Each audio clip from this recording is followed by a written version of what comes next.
I can honestly promise that I didn't set the media up just for this event, so it's just pure coincidence. I'm going to start by telling a little bit about me and my relationship with rugby. I found rugby at the age of 13. I was a slightly problematic child at school. To say I was a little bit mischievous would be probably an understatement. But fortunately I had a wonderful Welsh PE teacher that decided one day that my mischievous behaviour would suddenly turn into a rugby game and I would become the school captain. And over the next 5 years in my school I was very successful. I managed to captain a number of different teams. I did my coaching qualifications, being the youngest coach in the country to qualify. And I then landed a job at the age of 19 with Rugby Football Union in the development department, probably the youngest person there at the time. So I loved rugby. There weren't many weeks where I didn't spend at least 3 days in some form of rugby activity. But over the next 5 years, in the past 5 years of my life, I've become a sociologist. And I've looked at the problems of sport. And over that time, I was seeing all these different issues, and my interest primarily come from being an openly gay man and reading lots of academic literature saying that I should find it as a hostile and homophobic environment, and I should be beaten and bullied, and it should be terrible. And that wasn't my experience. In fact, it was very positive. I was openly gay to my teammates, I was openly gay at the Rugby Football Union, a hyper-macho sport, and I had no problems. But I did find a problem, and it was injuries and concussion in rugby. And being a member of the England Rugby Football Schools Union, I was in a unique position seeing this as an issue.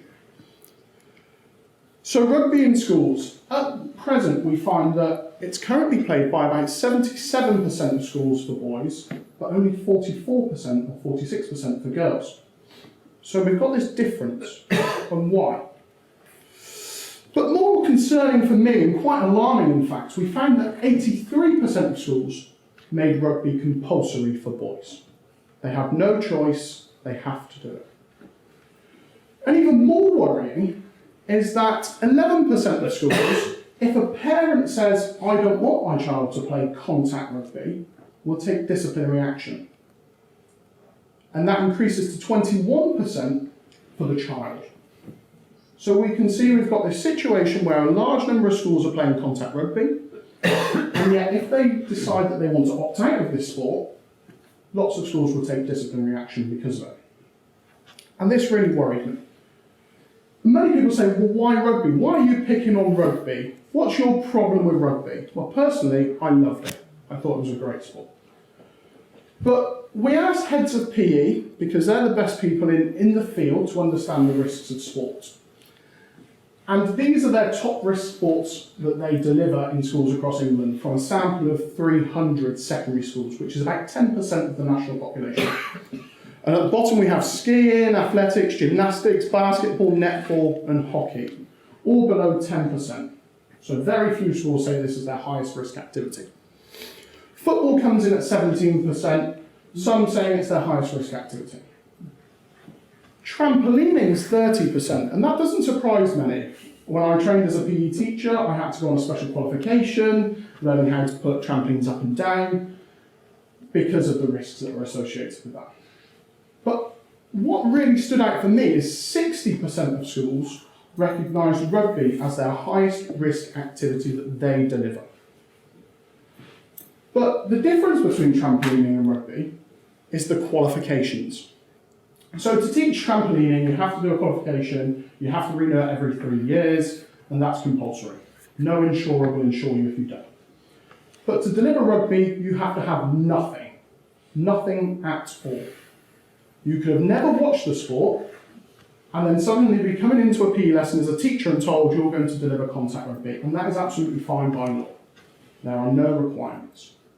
But of course, requirements and things, sometimes that might not be reality. So we wanted to know what reality was. So we did a survey of schools in Oxfordshire of what qualifications teachers had, and we found that 38% had a coaching qualification.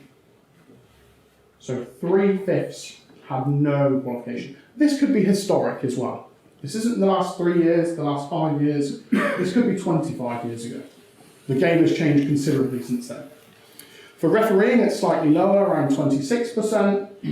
And And then the next two that we'll talk about is the head case training, and this is concussion. Concussion is a big problem that we are starting to recognise in sport, and hopefully we'll link back to some of the mental health things as well.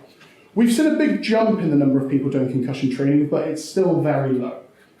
And it's increased more in the state school sector than in the independent school sector. But it's still not good enough. So, what is the risk of rugby? You might be saying, well, great, but what's the problem? The RISA study of schools rugby in Northern Ireland, which is the most recent injury monitoring study in the sport, found over a season at 825 players, there were 426 injuries, of which 38% received at least one injury over the season. And so what? These could be anything. These could be bumps and bruises.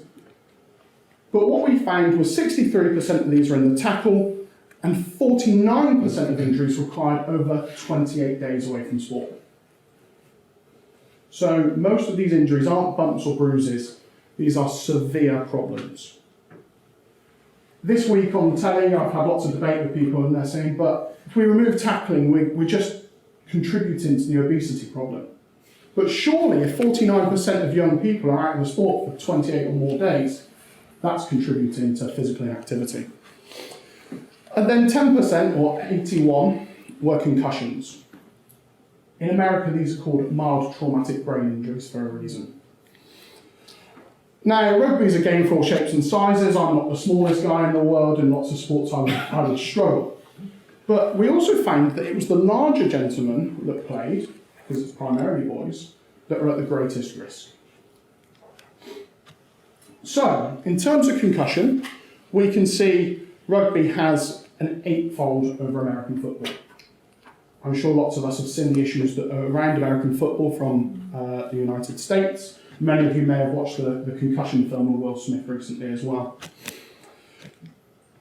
And then, of course, there's the tragic story of Benjamin Robinson. Benjamin was a 14-year-old schoolboy in Northern Ireland who died whilst playing rugby from a condition called second impact syndrome.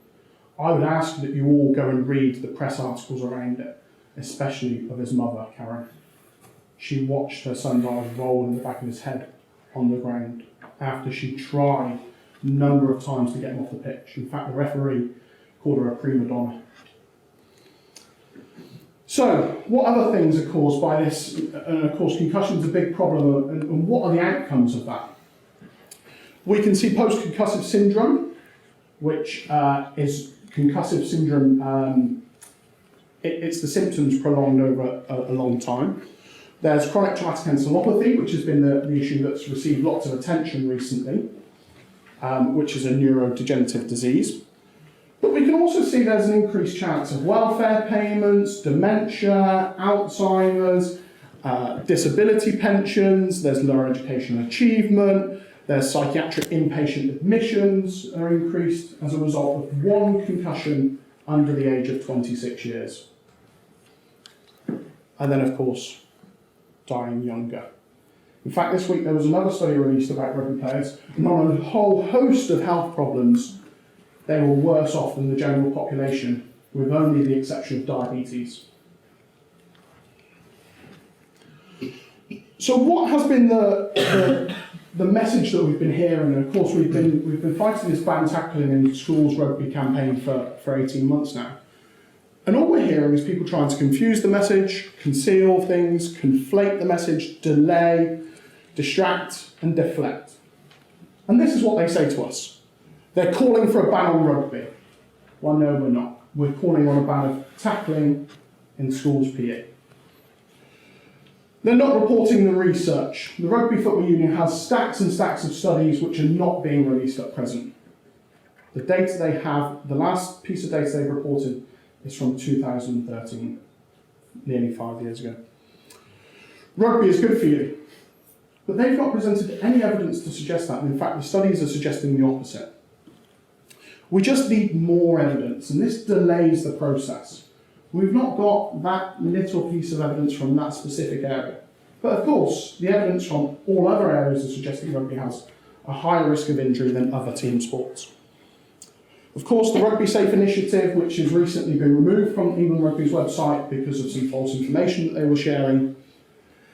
And then finally, they deflect the problem. It's not our issue. Schools are responsible for their curriculums. We can't do anything about it.